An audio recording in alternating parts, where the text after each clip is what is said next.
My name is Matteo Dugan. I'm part of the AWS Global Sustainability team that essentially is in charge of getting us and contribute to net zero carbon by 2040. Today I will be joined by Margaret O'Toole, who's the AWS Worldwide Tech Leader for Environmental Sustainability, and by Jerome Cox, who's the Strategic Lead for Environment and Energy at KPN, one of our dear customers and one of the largest telco companies in Netherlands. So today we'll speak about architecting for sustainability. But first, we want to set the stage in terms of what are we talking in the first place in terms of sustainability, right? And there are essentially a few terms and methodologies that we want to go through. And to begin with, to understand what the goal and the final target is. And so what scientists tells us here is that we have essentially a limited window to get to limit global warming to 1.5 degrees. That means that we need to get to net zero carbon by 2050.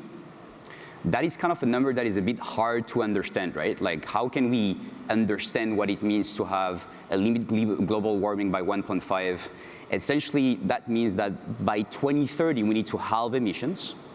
But what does it mean on a yearly basis? That means that by a yearly basis, we need to decrease something around 5 to 7% greenhouse gas emissions, approximately.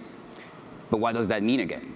Well, essentially, a good comparison here is in 2020, the pandemic resulted into a similar order of magnitude in terms of the reduction of greenhouse gas emissions worldwide, somewhere between 5 and 7% as well.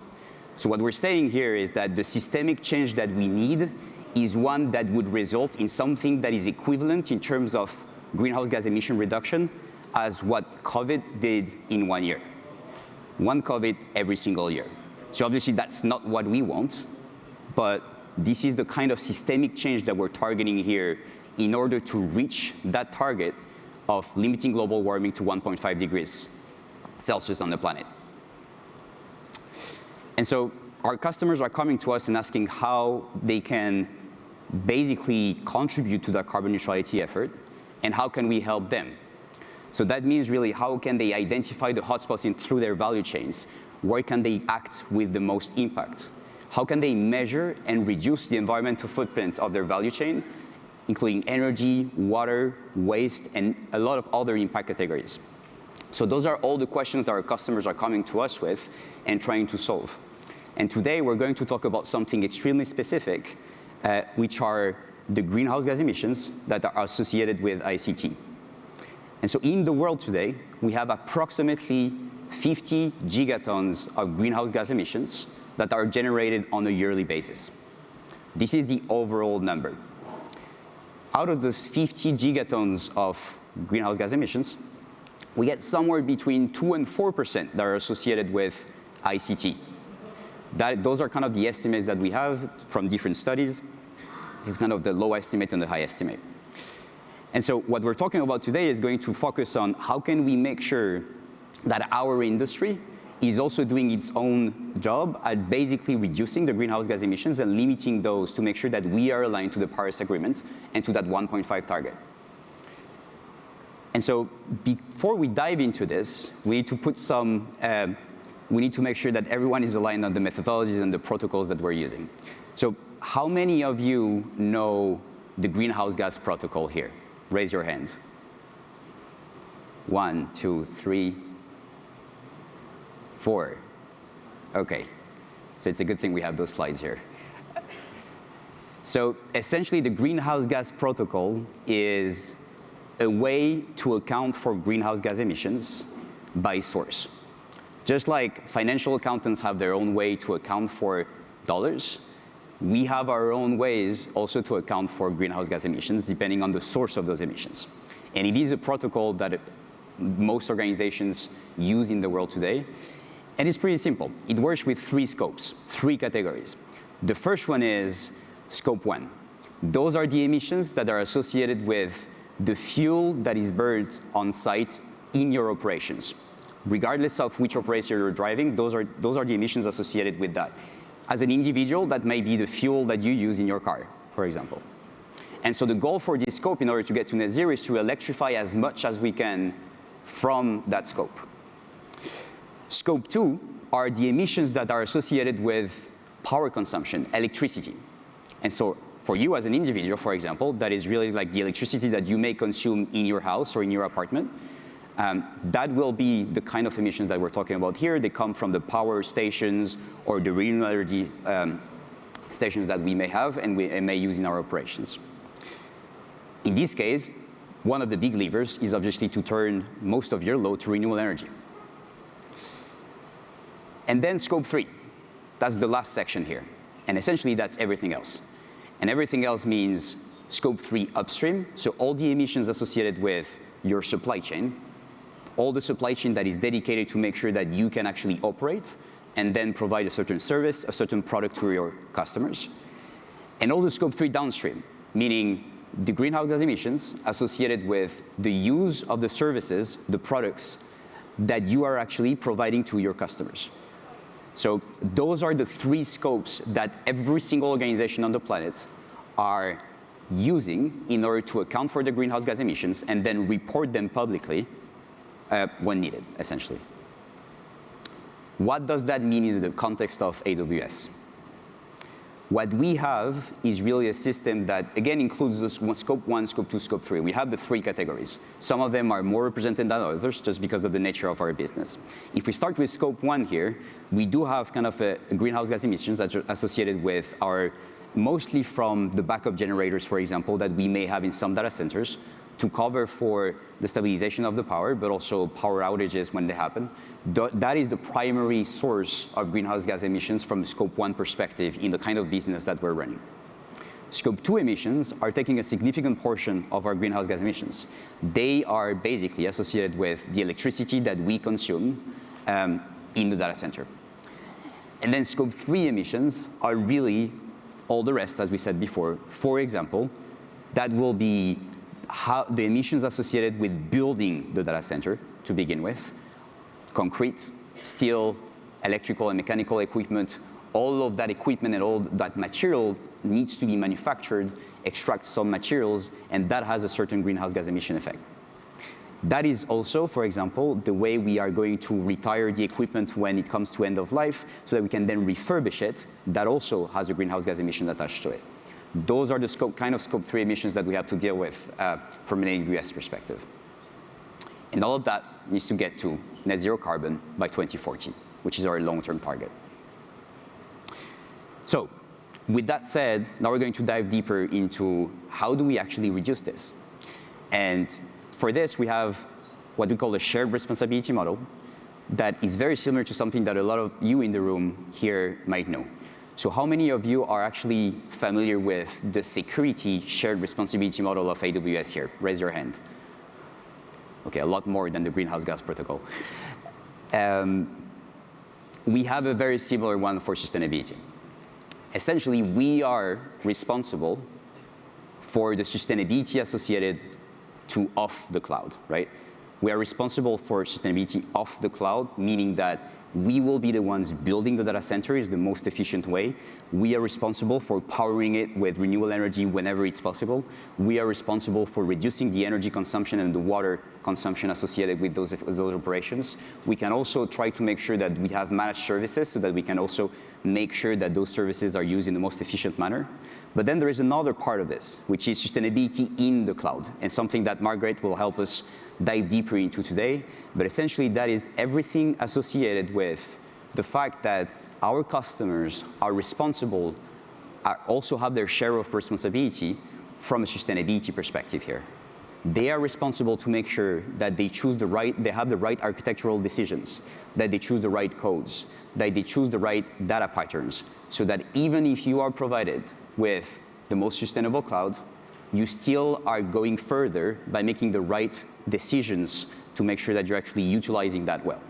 And that is what we call sustainability in the cloud, rather than sustainability off the cloud, which is what we are responsible for. Before I dive deeper into this, we'll go a little bit into the off the cloud part. After what, I will invite Margaret to help us understand what in the cloud means. Off the cloud is, as I said, everything we try to do in order to make sure that we are providing you with a cloud that is as sustainable as it can be. there are really different types of initiatives and different dimensions to how a cloud can be sustainable. I'll touch on a few of them here, but essentially we have, for example, a lot of work that will go from a renewable energy perspective. So we are responsible to make sure that we're going to power as much of our regions with renewable energy across the world. So we had a goal to actually reach 100% renewable energy by 2030. We now feel confident that we're on the path to reach that 5 years earlier by 2025. And so that is the first goal that we're putting for ourselves, and that already makes us the largest corporate renewable energy buyer in the world. The second part really here is around water. So data centers, to cool data centers, we use a certain amount of water. And so that is also something that is a natural resource that is finite. And we want to make sure that we are reducing this the best we can. So we have several projects that go from using recycled water from effluent plants to using less water by reducing PUE, for example, by using ambient air. Those techniques are being really kind of rolled out to more and more regions to make sure that we get to a point where we really have a minimum amount of water that is used to cool our data centers. And then there are other things that are even more specific, like chips.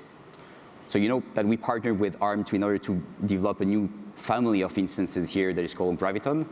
And back in November, we announced again Graviton 3 here. That is an instance that will help users and customers actually reduce the energy usage associated with those instances by up to 60% compared to comparable EC2 instances. So really, we're trying to drive that kind of efficiency and sustainability from chip to water, end to end. This is kind of a work where we really have to identify the hotspots across the board to make sure that we are providing sustainability off the cloud to our customers. With that, I will turn to the Climate Neutral Data Center Pact, which is one of the initiatives that we have here in Europe. So the European Union has basically tried to move the industry, the data center industry and the cloud industry, toward a world where we can have a climate neutral industry by 2030, right?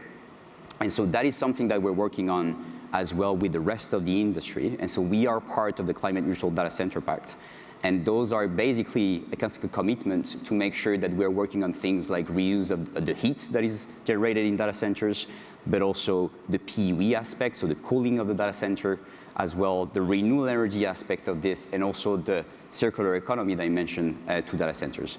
So that is something that we're very much involved in and work with, again, with the rest of the industry to make sure that we're setting the right standards, the right targets to reach that goal that is set by the European Union.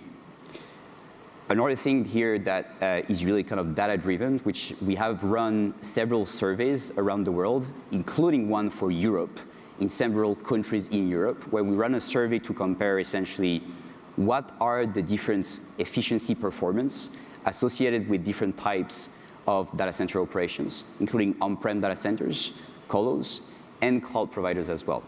And with that, we were able to kind of benchmark the kind of efficiencies and savings that are associated with a cloud like AWS in Europe, and sometimes even in some countries specifically where we also have disclosed some data for some specific countries in Europe.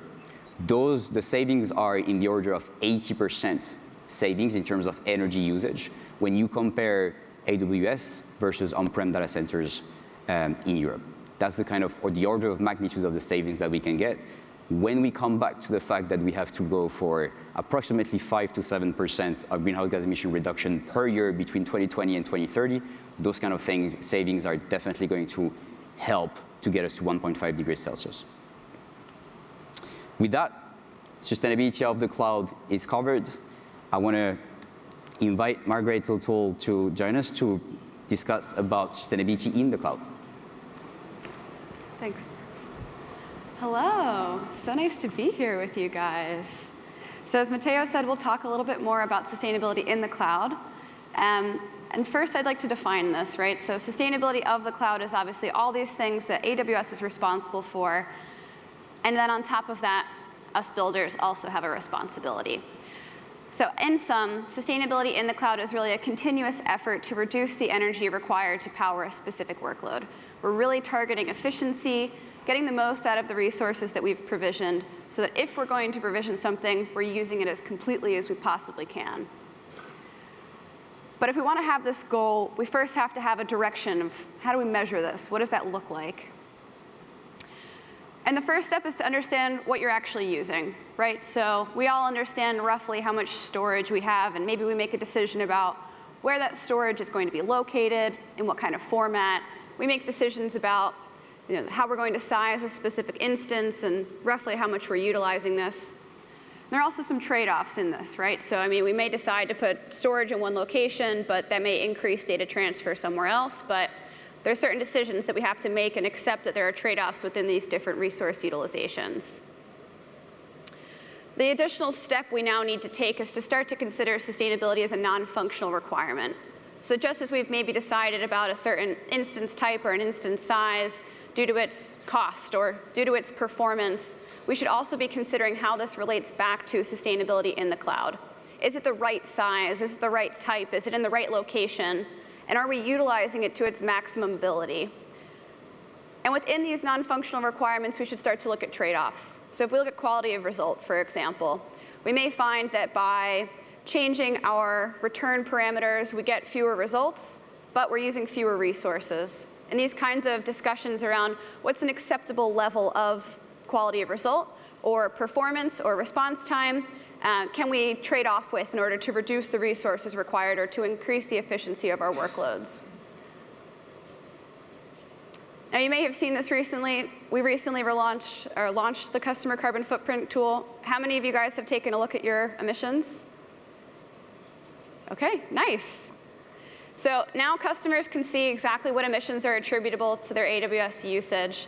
And just in case you haven't seen it, I'll give you a quick breakdown here. So in your AWS accounts, you can directly see this in the cost and usage reports. Actually, if you go to the cost and usage report and scroll down, this is right at the bottom. And you can see a rough emissions breakdown by service. You can also see your emissions in a rough breakdown by overall geographic region.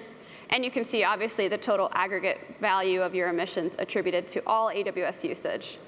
So this is everything that happened in your AWS account, everything that you use, network, storage, data, the whole bit. So now you can really quantify exactly what you've used and what the environmental impact of that was. And this number is useful, for sure. I mean, we definitely need to be able to quantify the emissions in order to understand progress and measure progress over time. But I'm a strong believer that a single metric can't actually drive the right kind of behavior. So we need to take a step back and look at this as one extremely useful metric, but not the entire picture. And as I said before, we really have to focus on the resources that we're actually using. What have we provisioned? What's actually running in that AWS account?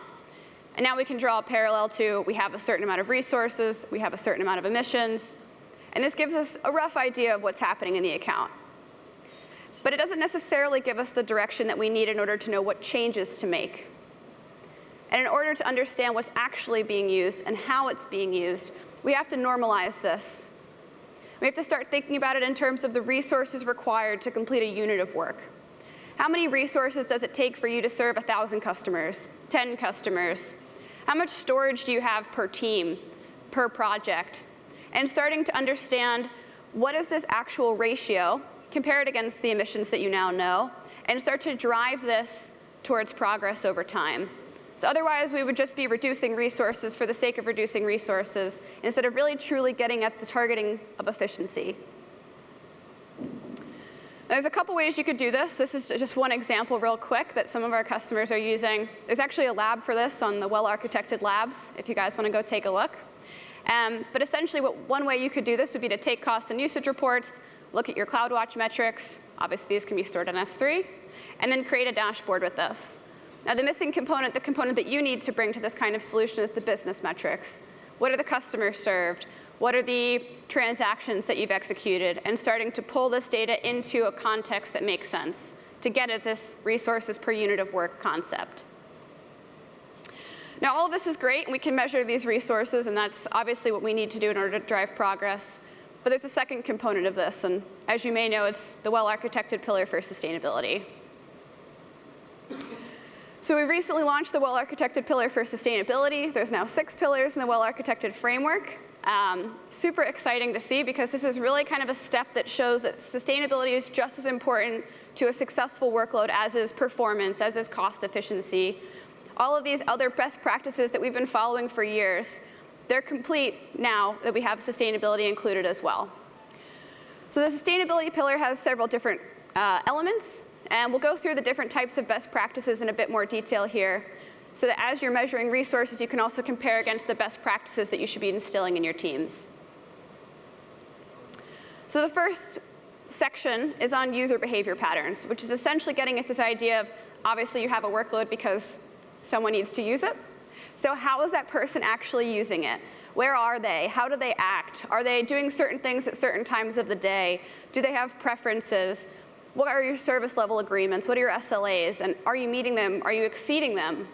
And using this in order to try to understand how you can further optimize or bring in new efficiencies. Now to make this a bit more concrete, let's take an example. So let's consider we've all built an amazing project together, and our project requires that we have immediate failover. It is urgent. We cannot afford to have downtime. So we've collectively decided that we're going to have the workload running in 2 locations, availability zone A and availability zone B. Now, by virtue of having this setup, we have to have twice as many resources provisioned as we would ever potentially use, so that in the case of a failover, we immediately can bring it over. But this means we can never have a utilization above 50%. Right, because we have to have half sitting waiting. So this is great in the event that we have to rapidly fail over. And the reserve capacity is there when we need it. But that whole time when we didn't fail over, we had capacity sitting, waiting, idle, not being used. So let's consider a slightly different scenario. We've all still built this amazing app together. We still have to have immediate failover, but we've decided to distribute this across 3 different availability zones. Now our average utilization can vary up to 2/3, which is much better. If we're going to provision something, we should be using it. This is a core principle. And in the event of a failover, we're still able to have the resources ready, waiting for us when we need them. So this is fine, but maybe we decide, you know, guys, we could actually afford to relax our SLA a little bit. We could afford a couple seconds of downtime in the event of a failover.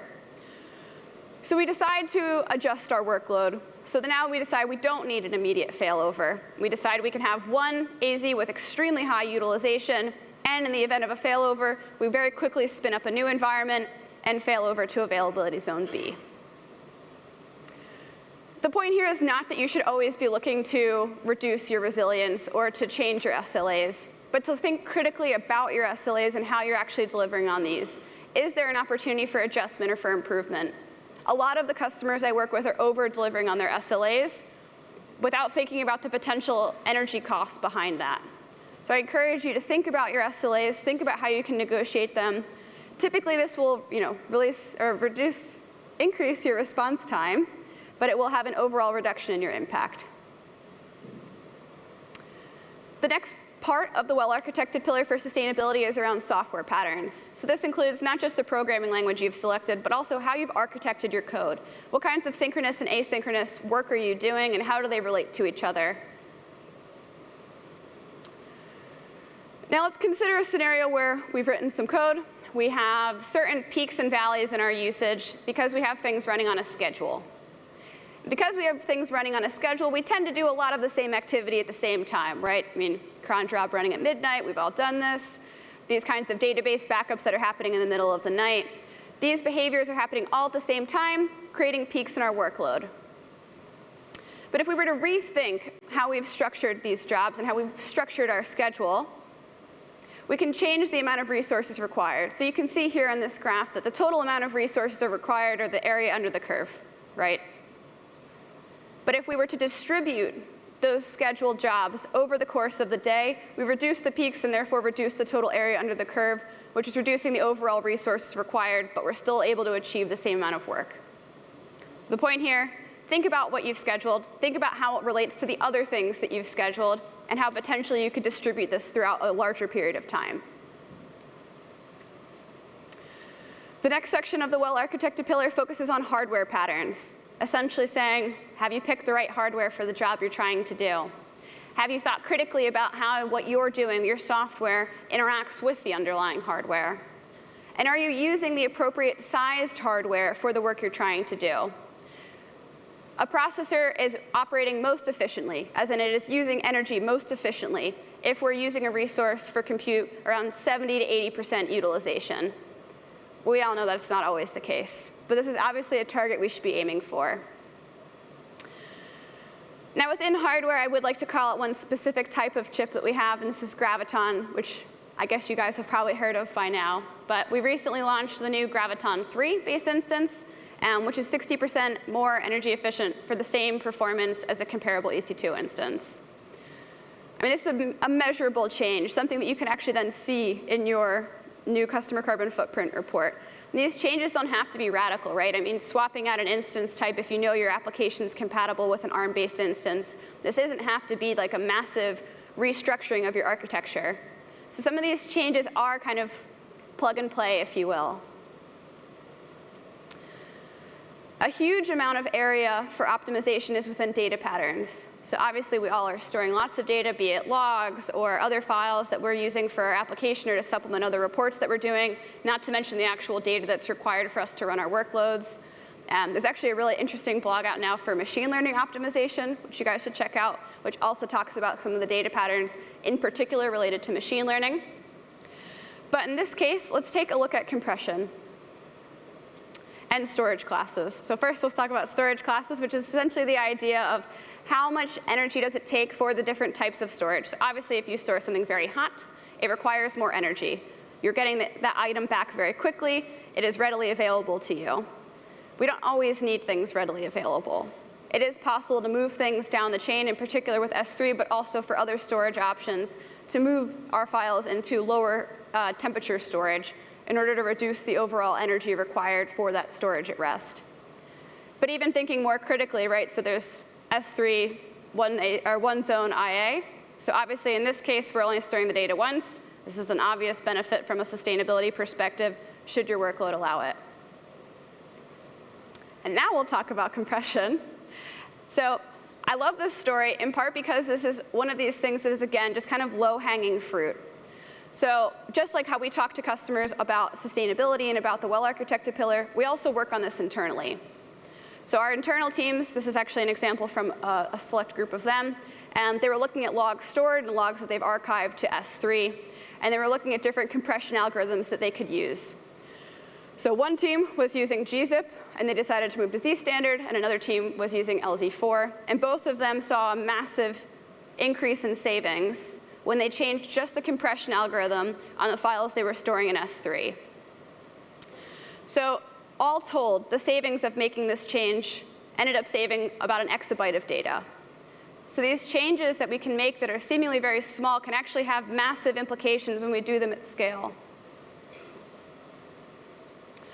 The last section I'd like to talk about for the well-architected pillar is the development and deployment process. This is about how we get out new features, how we've developed our applications, and also how we've packaged them, how we build our environments, and how we use our build environments. And again, the same principles apply. If you're going to provision something like a build environment, use it, share it, drive up that utilization as much as you can. And as you are building packages that customers will then use, think about the size that that requires and how much transfer there's going to be involved every time someone uses that package. As I mentioned before, our teams are also always working on optimization. So another example from one of our teams is the AWS SDK for JavaScript. So you guys all know, node modules, not the smallest. And so this team was really trying to optimize the size of these packages. And what they decided to do was to create a more modular approach so that you can install just what you needed for a given instance. The team was also working really closely with the community, receiving feedback, understanding what was exactly happening, and the changes that they made as they started to modularize this SDK. And overall, by making this approach, when you're using this SDK, you can have a reduction of bundle size of around 75%. And if you do further optimizations, the install can be reduced by about 50%. So again, these changes have effects over time. Doing one small change one time can have these massive implications. The team invested time here because they knew this is a very commonly used application, right? So if they make an optimization and it's going to be used by thousands of people, this is going to have a much larger net benefit than it could have had independently. But all of this is great, and we could talk about this all day, but I think it's probably more interesting for you guys to hear about one of our customers and how they've been able to apply these things in real life. So I'd like to welcome Jerome Cox to the stage, who's our strategic lead for energy and environment at KPN.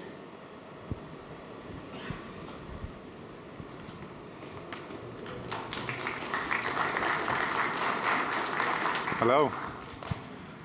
So I work for KPN. So if you're in Belgium, you're probably familiar with Proximus, or in Germany, Deutsche Telekom, so that type of company. I lead our strategy on environment. So I'm taking a step back from where Margaret left off. I'm also sharing a little bit on how we approach as KPN all of these emissions. And also I'll provide some business context with it.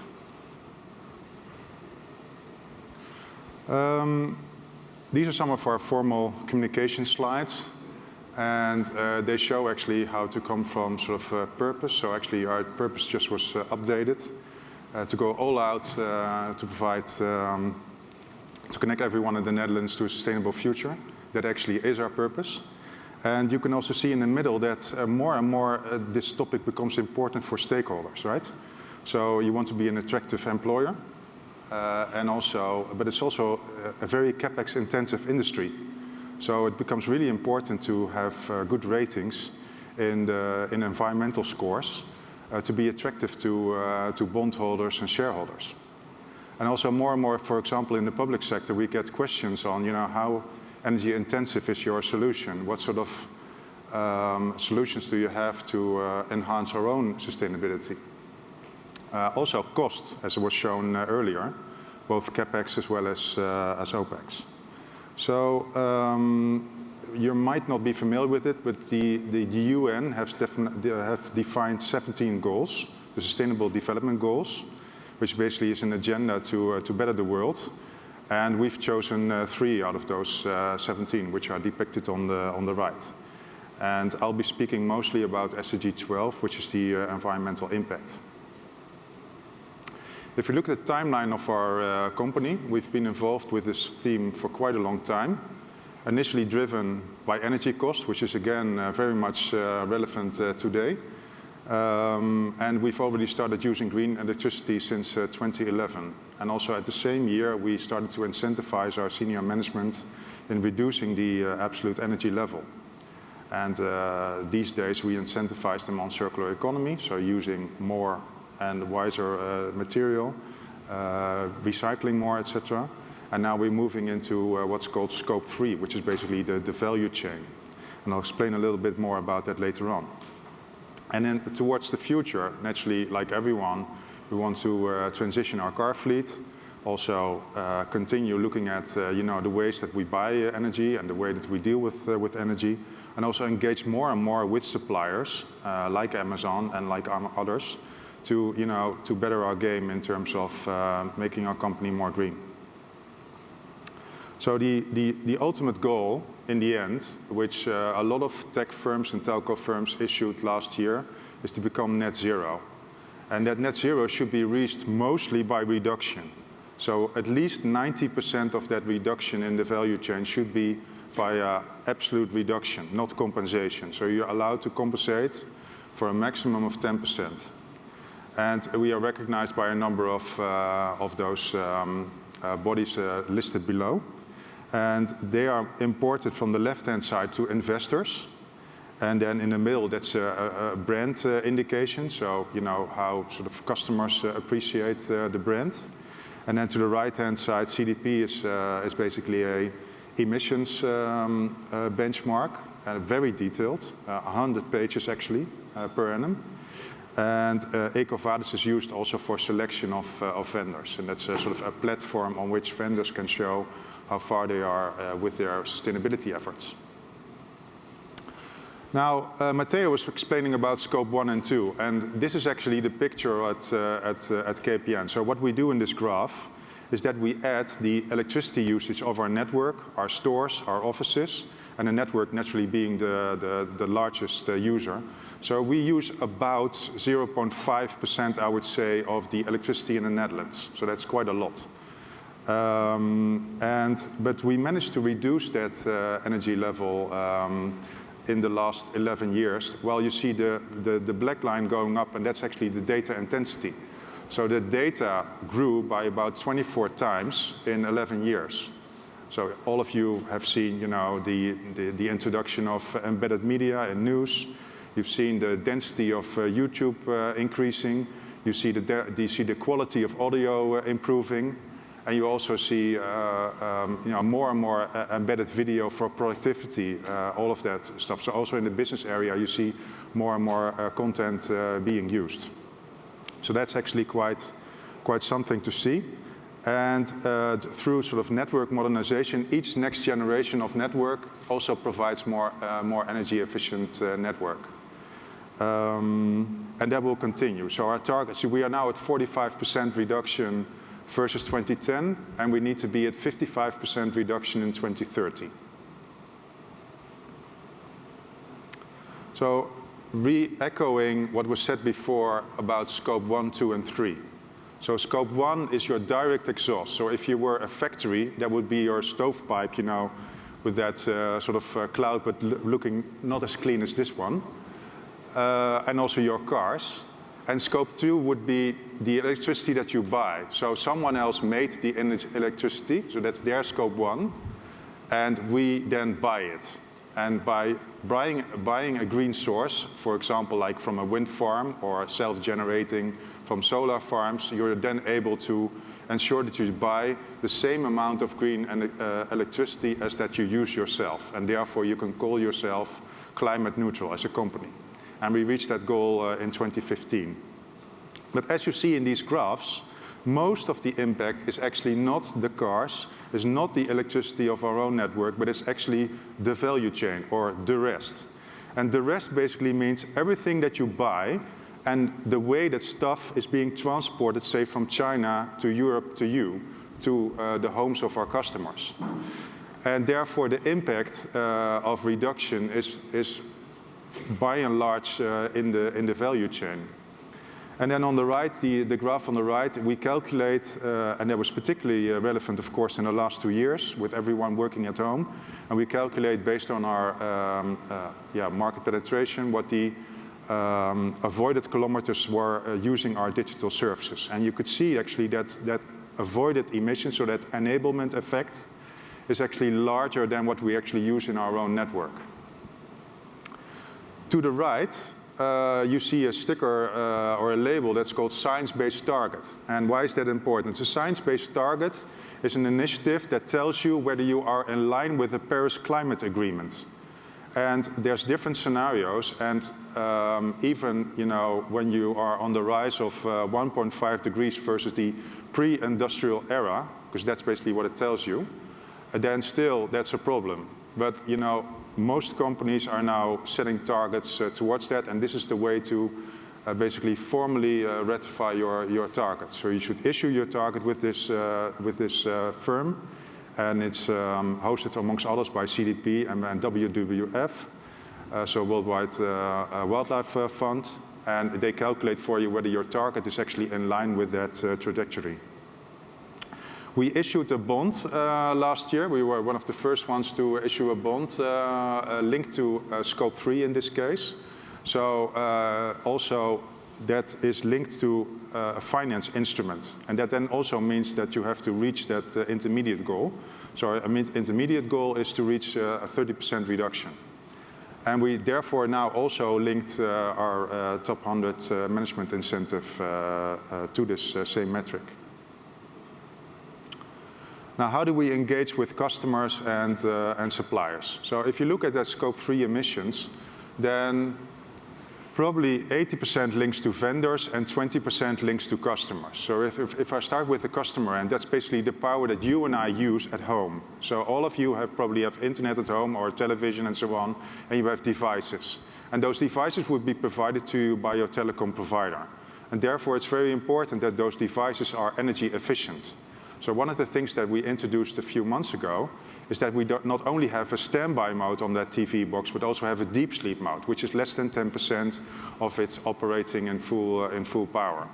And then, of course, you have to allow it to wake up for, say, 1 or 2 minutes. You get a blue screen, and the blue screen is not the terror screen, but the blue screen actually tells you, this is the amount of energy that you saved.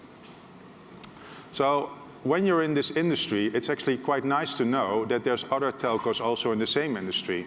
And we are working together in something that's called a joint audit corporation. There's 18 telcos in there, and they represent about 40% of the industry. And we collaborate not only on human rights in the value chain, but also on circular economy. So that's what we exchange, we standardize, we try to think of, how do we buy, how can we come up with the right selection criteria, etc. And therefore, we also stimulate with vendors together to also have science-based targets, to also register their emissions in this carbon disclosure project every year, publicly, audit it, and in that way also set the scene towards that trajectory of 1.5 degrees.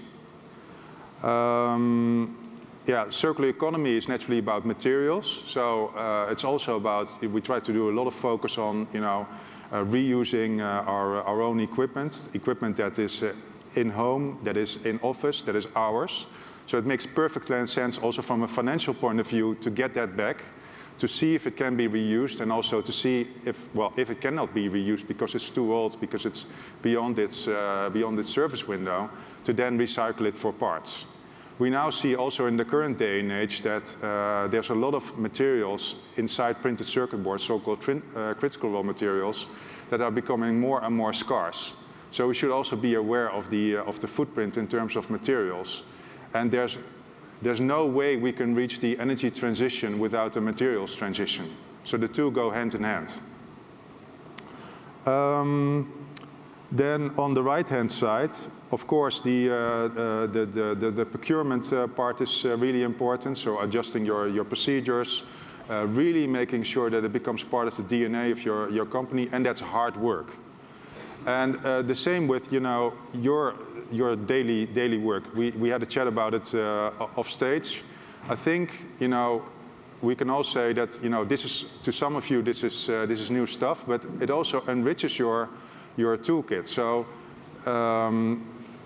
the cost management and the efficiency of using your IT it goes hand in hand with lower energy, and therefore sort of trying to find that balancing act between energy efficiency and performance is now sort of entering this whole game.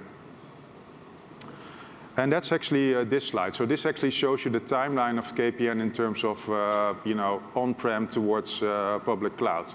So in 2014, we had a relatively smaller sized IT department, and the manager then basically, who was responsible for that, he basically built a business case to enlarge the department and also have more sourced inside the company, train people, and I think the team size grew to 200 plus. And they started working on the methods that are today well known, like agile and DevOps and so on. And also trying to more standardize in terms of language. So we had a lot of languages going around, and starting with open source was one of the steps that was important there. And of course, sustainability at the time then was not the first thing that people talked about. But these are some of the steps that are also important when you look at it through a sustainable lens. And the next step was to build applications and not have applications as a whole, but actually containerize them into microservices. And then in 2018, we had one smart engineer who was really into sustainability, and he started building this dashboard. And we had basically per internal application the watts associated with that application.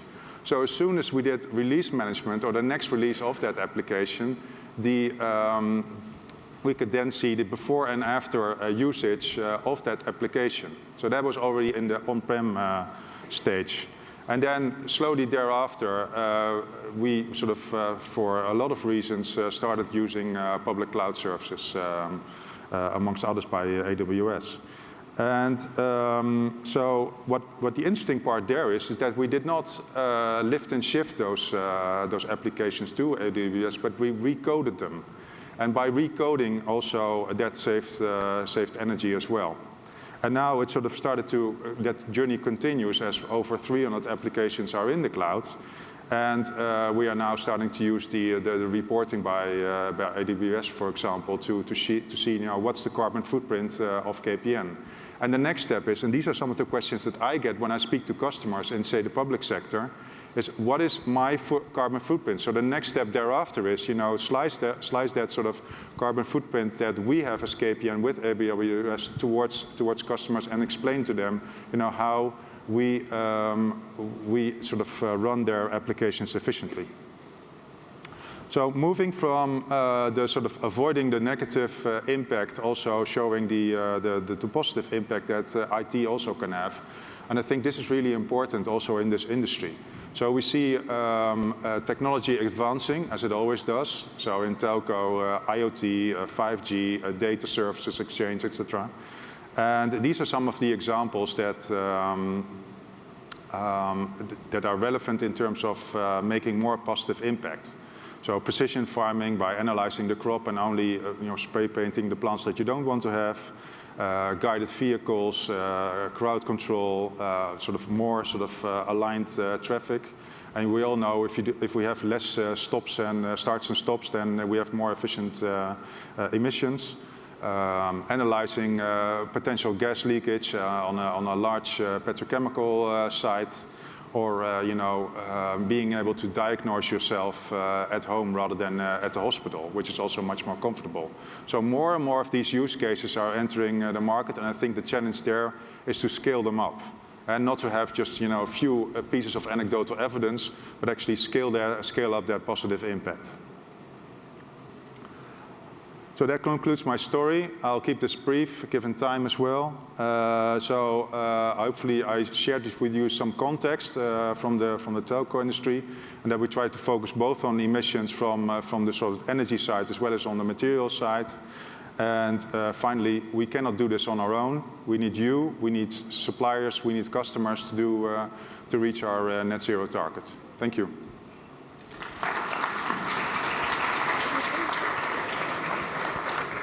Thanks, Jerome. Hi again.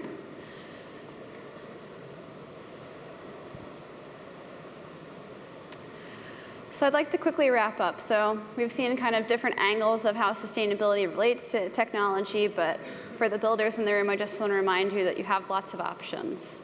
So if you're on the development side, you could do everything from optimizing code to changing the algorithms you use. If you're on the operations side, driving higher utilization, automating what you can. All of these things collectively will reduce the energy that's required to power your workloads. But please remember the beginning part of the section around metrics. Measure your success, understand the potential options, make sure that what you're doing is worth the time and energy invested. So, small call to action for all of you guys. Firstly, please start asking questions to leadership about how sustainability plays into your strategy, either within your specific team or how your team contributes to a broader sustainability strategy in your organization. Find areas where you can have a larger influence. Make sure that you're investing in high impact opportunities. And then lastly, please collect and share your learnings. This is I would say, a growing field. We all need to work together to understand what worked and what didn't work and make sure that we're sharing information and being as collaborative as possible. I'd like to go back to one of the slides Matteo showed at the beginning. So as we all know, there's a lot of emissions that we have worldwide. I mean, 50 gigatons this is quite a large number. And although ICT is a small component of it, we are responsible as builders to make sure that we're reducing this as much as we possibly can. But please also keep in mind that as builders, we're also responsible for supporting sustainability strategies. And we have a role to play in helping the company or organization as a whole deliver on its goals to decarbonize, to reduce water, to better understand biodiversity impact. Technology can help accelerate these sustainability programs. So it can't just be about optimizing. We also have to apply this more broadly. And if you're interested, there's actually going to be a session in this room later today at 3:30 talking more around how AI and sustainability overlap and the ways that this can help drive the right kinds of decision making for a range of different groups. I'd also like to take the time to remind you guys all that there's lots of learning that's possible, not just on sustainability, but even more broadly. So please take the time to look at the different training options that are available, not just here at the summit, but also more broadly through our training and certification team. Thank you guys so much for the time. It was great to be here with you in person. Very exciting. And please don't forget to take the survey. Let us know if you liked this, if you didn't like it, how we can be better in the future. And thanks again, guys.